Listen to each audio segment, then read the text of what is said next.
Eh ben, bonjour tout le monde.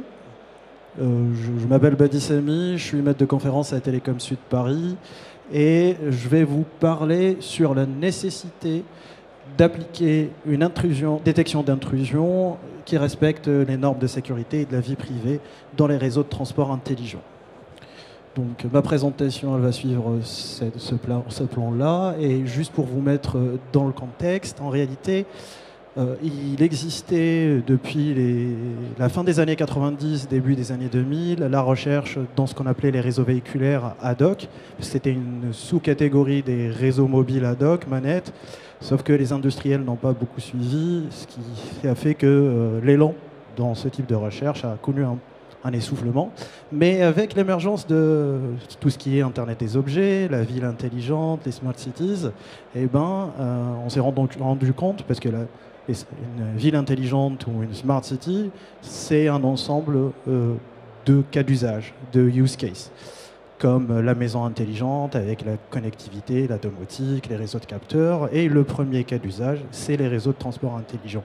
Donc on dit plus VANET, mais c'est plus ou moins la même chose, parce qu'on va essayer d'inclure beaucoup plus d'acteurs, beaucoup plus de nœuds. Et les gouvernements et les industriels ont financé pas mal de projets comme Sea Roads au niveau de l'Union européenne ou SCMS au niveau des États-Unis. Alors, qu'est-ce qu'un système ou un réseau ITS ou de transport intelligent? En fait, c'est un réseau mobile où les nœuds sont principalement des véhicules. Donc les véhicules sont dotés de capacités de communication qui s'envoient et reçoivent des messages. Et grâce à ces messages-là, ils vont exécuter certains types d'applications, parfois ou principalement en coopération les uns avec les autres. Alors, quelles sont ces applications-là? En réalité, on trouve premièrement des applications pour la sécurité et la sûreté des passagers, mais pas que. Des applications pour tout ce qui est efficacité, comme on appelle communément les applications GPS, et tout ce qui est infotainment, donc tout ce qui est amusement, par exemple, avoir Internet pour les enfants derrière ou les passagers derrière sur les écrans ou autres, ou jouer en réseau ou autre. Et donc, si on zoome un peu plus, en réalité, il y a énormément de messages qui sont envoyés dans ce type de réseau. Donc, on a des communications qu'on appelle véhicule à véhicule, donc V2V, ou véhicule à infrastructure, parce qu'il y a des antennes sur le bord de route, et c'est ce qu'on appelle V2I, mais avec l'émergence justement de la ville intelligente, on a essayé d'un peu d'élargir le spectre des nœuds, et on peut intégrer de nouveaux acteurs comme les drones, comme peut-être les passagers, donc là les piétons plutôt, détectés grâce à des objets connectés, est-ce qu'il y a un piéton ou pas. Et en réalité, il y a énormément de messages qui sont envoyés. Et selon les standards, chaque standard va exiger certains types de messages. Si on parle des standards européens ou des standards européens, on va trouver par exemple les messages CAM, où chaque véhicule, en réalité, il envoie jusqu'à 10 CAM par seconde, 10 messages. Alors un message CAM, il va contenir la position géographique, géolocalisation du véhicule, longitude, latitude, vitesse, accélération, cap. Et comme chaque véhicule envoie jusqu'à 10 messages par seconde, on essaye d'avoir une idée un peu du trafic routier, parce que toutes les informations vont remonter. Et avec le temps, ces applications ont beaucoup évolué, et d'énormes quantités de données sont demandées maintenant pour les applications, et certains messages envoyés vont contenir des données sensibles justement. Et donc, il faut de la sécurité. Et quels sont les besoins en sécurité? Si on regarde un peu, si ça marche, il y a les besoins qu'on connaît, comme le contrôle d'intégrité, l'authentification, l'autorisation, mais je vais surtout me concentrer sur le respect de la vie privée. Alors, quand on parle du respect de la vie privée, principalement, on va parler de la non-possibilité de traquer des véhicules, de les tracer. Ça veut dire qu'en regardant les logs réseau, toutes les remontées, on ne devrait pas être capable d'identifier un véhicule, d'identifier un passager ou de suivre l'activité d'un véhicule dans le temps. Alors, si on regarde les mécanismes utilisés, en réalité, principalement, il y a deux types de standards. Il y a les standards européens ETSI, défini par l'ETSI, et les standards américains définis par l'I3E. Et donc, les deux types de standards exigent l'utilisation d'une infrastructure de gestion de clés publiques, une PKI. Sauf que la PKI véhiculaire, c'était une PKI un peu spéciale, elle n'est pas très hiérarchique comme X509 qu'on peut trouver sur le web, et principalement, en réalité, il va y avoir plusieurs autorités de certification, chacune avec un rôle bien défini, et chaque véhicule va se voir attribuer plusieurs certificats. Mais chaque véhicule va avoir au moins deux types de certificats. Un certificat connu sous le nom de certificat long terme ou certificat d'inscription, qui contient la véritable identité du véhicule, mais ce certificat-là, le véhicule ne doit jamais l'utiliser lors des communications avec les autres nœuds. En réalité, ce certificat qui contient la vraie identité du véhicule, le véhicule va l'utiliser principalement pour demander le deuxième type de certificat qu'on appelle un certificat pseudonyme, un PC, ou ici, selon l'ETSI, ils appellent ça un ticket d'autorisation. Alors ce certificat pseudonyme, il ne contient aucune information d'identification du véhicule lui-même, mais il permet l'authentification de ce véhicule pour avoir accès au service. Et si on regarde un peu comment vous avez sur ce tableau la liste des mécanismes et des algorithmes exigés et définis par les standards, donc là, c'est la liste des algorithmes qu'on peut trouver dans les standards. Alors, pour répondre à la question comment on va pas pouvoir suivre l'activité d'un véhicule, vu que le véhicule utilise un certificat pseudonyme qui ne contient aucune information sur l'identité réelle du véhicule, eh ben, on utilise ce qu'on appelle le changement de certificat pseudonyme. Ça veut dire que le véhicule va utiliser son certificat pendant un certain temps, puis le jeter, et récupérer un autre certificat pseudonyme, et ainsi de suite. Il faut savoir qu'il n'y a aucun lien entre les certificats pseudonymes donnés à un seul véhicule. Ça veut dire que si on regarde deux messages signés en utilisant les clés privées associées aux clés publiques, donc deux certificats, on ne peut pas dire que ces deux messages viennent du même véhicule ou de deux véhicules différents. D'accord ? Et donc, en changeant continuellement les certificats, selon le standard européen ETSI, il faut changer de certificat toutes les 5 minutes, et selon le standard I3E américain, il faut changer de certificat toutes les 2 minutes ou 1 km, selon ce qui arrive en premier. Donc cette solution, elle permet vraiment de respecter la vie privée, mais en contrepartie, elle va compliquer pas mal la notion de sécurité, et notamment la détection d'intrusion. Parce que, en réalité, un véhicule va changer continuellement de certificat, mais pour pouvoir changer continuellement de certificat, et vu les conditions du réseau qui sont très strictes, eh ben, il ne faut pas qu'il tombe en panne de certificat. Et donc, pour éviter ce problème, chaque véhicule va d'abord se voir attribuer un ensemble de certificats, ce qu'on appelle un pool de certificats. Tous ou une grande partie de ces certificats sont valides en même temps. Donc ça résout le problème, mais ça augmente aussi, ça fait croître le vecteur d'attaque, parce que ça permet la réalisation de nouvelles attaques, comme les attaques civiles, et de deux, ça rend la détection d'intrusion vraiment difficile, challengeante, parce que si j'arrive pas à suivre l'activité d'un nœud, si un nœud va apparaître comme plusieurs nœuds, eh ben c'est très difficile de le suivre dans le temps et de voir est-ce qu'il a fait une activité malicieuse ou pas. Et donc, dans ce contexte, je vais me focaliser juste sur une seule attaque, pour ne pas parler de beaucoup d'attaques, et de l'attaque civile. Alors, qu'est-ce qu'une attaque civile ?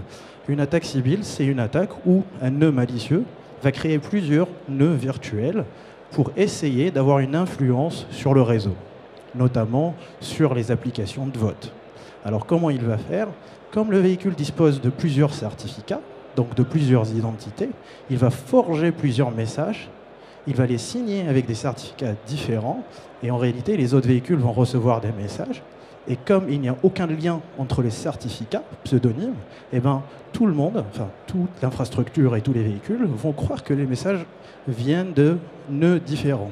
Et donc là, un seul véhicule, il va avoir le vote de plusieurs, il va avoir la présence de plusieurs grâce à ces identités virtuelles. Alors pourquoi un attaquant exécute l'attaque civile ? Il y a plusieurs but de l'attaque Sybil, mais principalement pour avoir une certaine influence, comme ici créer une congestion. S'il y a une application de vote, je ne sais pas si vous voyez Coyote par exemple. Donc Coyote, comment ça fonctionne? On passe, il y a un radar, on notifie. Ben, en réalité, ça remonte à un serveur. Il y a une fonction de seuil. On va dire que si on a X remonté dans une zone géographique, ça veut dire qu'il y a vraiment un radar. Et ben, ici, c'est pareil. S'il y a X véhicules qui remontent la même information, et ben, au niveau de l'infrastructure, on va considérer que cette information est vraie. Ou on peut faire du DDoS simple, mais il y a plein d'autres buts de l'attaque Sybil, justement. Et dans ce contexte, je vais vous présenter juste nos travaux, sans vraiment rentrer dans les détails. Et donc, on s'est concentré sur la détection d'intrusion dans ce contexte très challengeant, très difficile, et surtout en essayant d'avoir une détection qui respecte la vie privée des utilisateurs. Et donc, je vais essayer de parler de quelques recommandations, mais d'abord, en réalité, ce qu'on a fait, c'est qu'on a essayé de faire une étude en faisant la review de tous les articles qui existent dans ce domaine-là. Mais avant cela, on a défini la liste des besoins en recherche. On s'était dit, si une détection d'intrusion réelle applicable doit se tenir, qu'est-ce qu'il faut qu'on trouve dans ces travaux-là? Et donc, par exemple, ici, vous avez quelques éléments.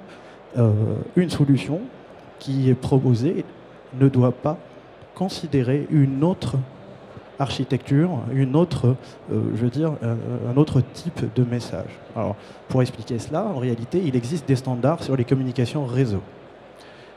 Tout véhicule doit suivre les standards. Et donc, si on vient et on invente un type de communication qui n'existe pas et que c'est très difficile à réaliser, en réalité, cette solution, elle n'est pas applicable. Donc, si on dit un industriel applique là, il va dire mais ça ne respecte pas du tout les standards de communication, je ne vais pas pouvoir l'appliquer. Et pareil en termes de sécurité. Donc, il faut qu'une solution respecte les normes de sécurité et les standards de sécurité. Aussi, donc, étant donné que tout véhicule pour le respect de la vie privée doit changer continuellement d'identité, une solution qui suppose qu'un véhicule ne change pas d'identité n'est pas applicable, n'est pas réaliste.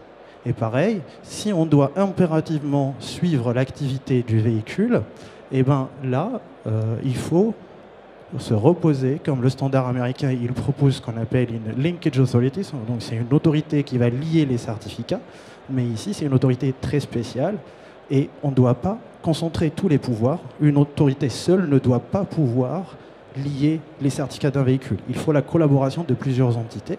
Comme ça, si cette autorité est compromise, eh ben, la vie privée, les informations des usagers ne sont pas rapidement compromises ou ne sont pas du tout compromises, parce qu'il faut en réalité compromettre toute l'infrastructure pour pouvoir arriver à lier les certificats.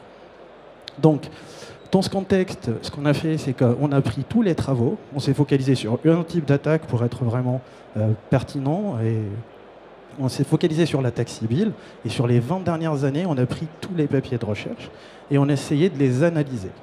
Et donc, ici, vous avez quelques critères. Par exemple, est-ce qu'ils considèrent les standards des communications réseau exigés par l'ETSI ou l'I3E? Est-ce qu'ils respectent les standards de sécurité? Est-ce que si on essaie de les implémenter sur les infrastructures actuelles, est-ce que c'est possible ou pas? Est-ce qu'ils permettent le tracking du véhicule et donc ils ne respectent pas les standards en termes de vie privée? Est-ce qu'ils ont été évalués ou pas? Et s'ils ont été évalués, est-ce que ça a été évalué sur une vraie cartographie, une vraie carte avec énormément de véhicules, ou c'était juste un seul tronçon de route avec un véhicule attaquant et 3 nœuds civils autour, et donc là c'est très facile de détecter. Et est-ce que l'algorithme qui a été utilisé pour générer les nœuds civils a été fourni pour voir est-ce qu'il y a un biais lors de la détection ou pas? Et donc, rapidement, les résultats qu'on a obtenus.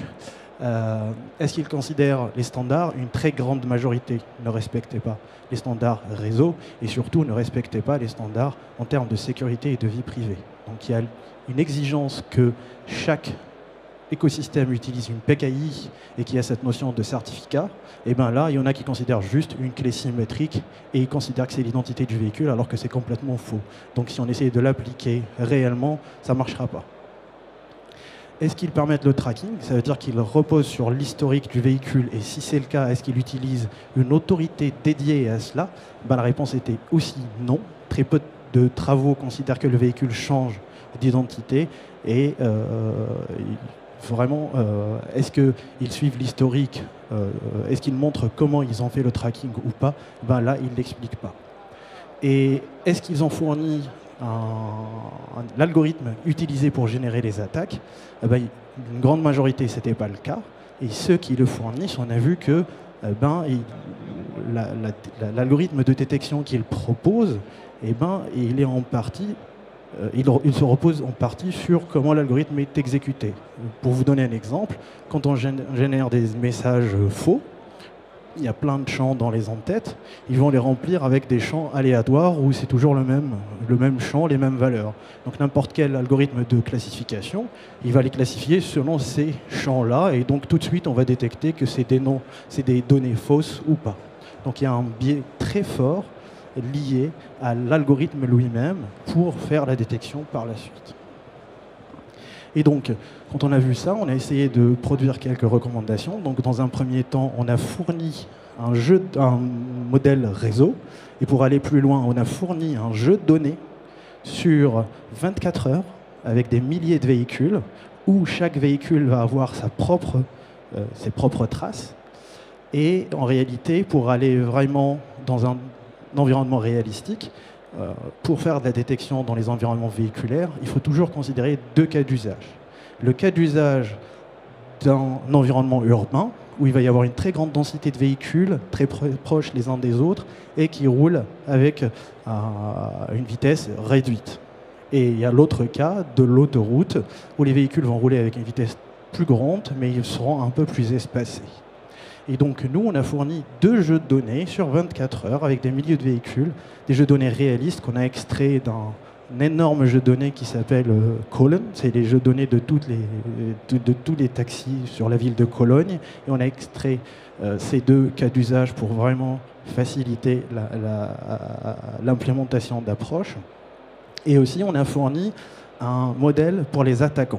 Donc là, on a défini 3 types d'algorithmes d'attaque civile. Et donc, on peut utiliser ces modèles-là pour générer des attaques. Et pour vraiment tester est-ce que ces données sont biaisées ou pas, on a essayé juste de faire une projection avec un outil qui s'appelle l'ACP. Donc c'est un outil d'analyse statistique. On ne fait pas de la classification, mais en réalité, il va juste essayer de faire une projection des individus. Et s'il y a des individus qui ont une forte corrélation les uns avec les autres, il va les mettre dans une sorte de cluster. Donc si nos données sont biaisées, on va avoir un cluster pour les données attaquées, et un cluster pour les données d'attaque et un cluster pour les données légitimes. Si nos données d'attaque sont bien faites, elles vont se fondre avec les autres données légitimes et il n'y aura pas ce cluster et il faut des données de détection, de classification plus poussées pour vraiment pouvoir les détecter.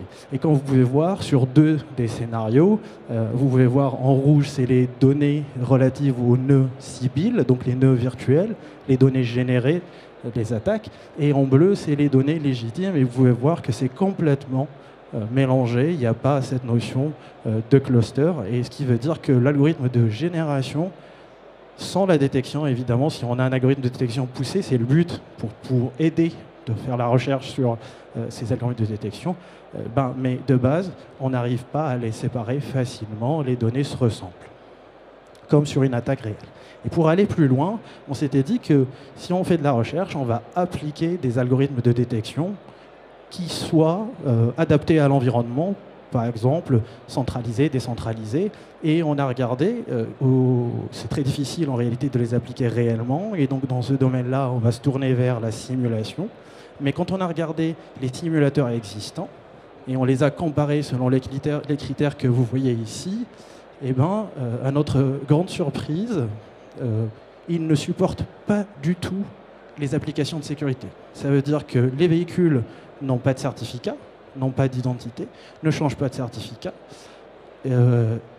Certains ne sont même pas à jour avec les standards de communication. Et donc, nous, dans ce contexte-là, on a créé notre propre simulateur. Alors, on n'a pas commencé de zéro. En réalité, il y avait, pour ceux qui connaissent, un simulateur qui s'appelle VANES. C'est un simulateur pour réseau véhiculaire qui repose lui-même sur un autre simulateur réseau qui s'appelle Omnet++. VANES a été utilisé par un autre simulateur qui s'appelle Vanezza, qui lui va simuler certaines fonctionnalités des réseaux véhiculaires. Et Vanezza a été utilisé par un autre simulateur qui s'appelle Artery.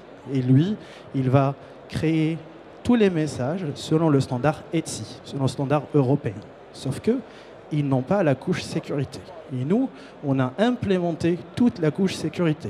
Donc, quand on parle de la couche sécurité, ça veut dire que chaque véhicule va être lié à une PKI, va recevoir des certificats. Et chaque véhicule, vu que c'est des tests pour créer des approches de détection, donc on peut manipuler, modifier, par exemple, la fréquence de changement de certificat et tous ces paramètres-là. Et donc là, on a rajouté toute la couche sécurité propre et vraiment conforme aux standards européens ETSI. Et on peut déployer n'importe quelle approche sur ce simulateur-là. Et pour aller encore plus loin et pour pousser, pour être vraiment réaliste, en fait, au lieu d'avoir juste des statistiques, des simulations comme on peut trouver ailleurs, en réalité, on va avoir des captures réseau, comme ici on pouvait les ouvrir avec Wireshark, qui sont fidèles. C'est comme si on les a générés avec un vrai véhicule. Et si on zoome un peu plus, vous pouvez voir que chaque chaque message va être signé, le certificat pseudonyme est dans le message. Vous pouvez voir toutes les données comme ça a été défini par le standard et comme si c'était un vrai véhicule implémenté qui génère ces messages-là. Donc, pour conclure, lors de cette présentation, j'ai essayé juste d'expliquer que les normes de sécurité et de respect de vie privée sont là, il faut faire avec, et qu'on ne peut pas proposer des approches de détection d'intrusion dans ce type d'environnement sans considérer la dimension sécurité et vie privée. Et donc, dans ce contexte-là, j'ai essayé de présenter juste un peu de nos travaux sur les jeux de données qu'on a fournis, les modèles de réseau et les modèles d'attaquants ou d'attaque qu'on avait fournis, et surtout le simulateur qu'on avait fourni. Si ça vous intéresse, je mets le code source pour le simulateur. On avait une version sur Docker qu'on pouvait implémenter tout de suite, mais rapidement, mais là on a quelques soucis avec, mais on va la remettre. Mais sinon, on a des vidéos YouTube qui permettent de voir comment on peut conduire une simulation avec notre outil. On a une interface un peu basique, mais qui permet de configurer tous les paramètres. Et vous avez eu aussi une autre démo pour voir comment une attaque, comme l'attaque Sibyl, elle est exécutée. Le trafic est généré et après, si vous êtes dans le domaine, vous pouvez implémenter n'importe quelle approche qui vous intéresse pour de la détection ou autre. Et c'est tout pour moi. Et c'est déjà beaucoup, Badi Sami, bravo. On peut vous applaudir bien fort. J'aime bien le c'est tout pour moi. Maintenant, mais on va regarder quand même différemment nos voitures et je pense quand même que ce soit les Waze, les Coyotes et autres. Hein. Ah oui, oui. Est-ce que vous avez des questions ? Question toute simple. Est-ce que vous avez implémenté des modèles d'attaque ? J'ai bien vu la partie Sibyl, mais est-ce qu'il y a une volonté de cartographier différents modèles d'attaquants dans le simulateur pour aussi avoir, du point de vue de l'attaquant, des choses qui soient comparables? Alors, justement, c'est notre prochaine étape d'implémenter des attaques. On n'a implémenté que l'attaque Sibyl pour l'instant, mais c'est prévu qu'on va générer plusieurs types d'attaques et surtout de fournir des jeux de données réalistes selon ces attaques-là. C'est prévu pour la suite. Et les jeux de données réalistes, ça part d'éléments concrets ? Oui, alors il faut savoir que le simulateur qu'on a, il se repose sur d'autres simulateurs et il y a un générateur de trafic qui s'appelle Sumo qui est le plus utilisé dans toutes les simulations de trafic routier. Et ce simulateur Sumo, soit on peut lui injecter un modèle existant, des traces d'activité réelles, il va les rejouer telles quelles, ou il existe des modèles qui vont générer des données synthétiques, mais qui reposent sur des modèles réels. Donc les deux sont possibles sur Sumo. Très bien, merci beaucoup. Merci. Avez-vous encore une dernière question ? Bon, merci Badis pour la présentation. Une question simple et difficile. Tu as dit que les certificats sont utilisés par les véhicules pour des raisons de privacy. Donc je me demande si avec l'IA, on ne peut pas relier les identités entre elles selon le modèle de conduite de véhicule. Alors on n'a pas essayé, mais en se reposant uniquement sur les véhicules, c'est très difficile. C'est quasiment impossible. Selon le standard européen, non, c'est pas possible. Parce qu'il n'y a aucune donnée sur le certificat qui va permettre de le lier avec un autre certificat. Pour l'instant, c'est pas possible. Après, si on prend une activité de conduite, rien à voir avec les certificats, et on les compare, je pense que s'il y a des patterns, ils peuvent être détectés. Mais ça, c'est au-delà.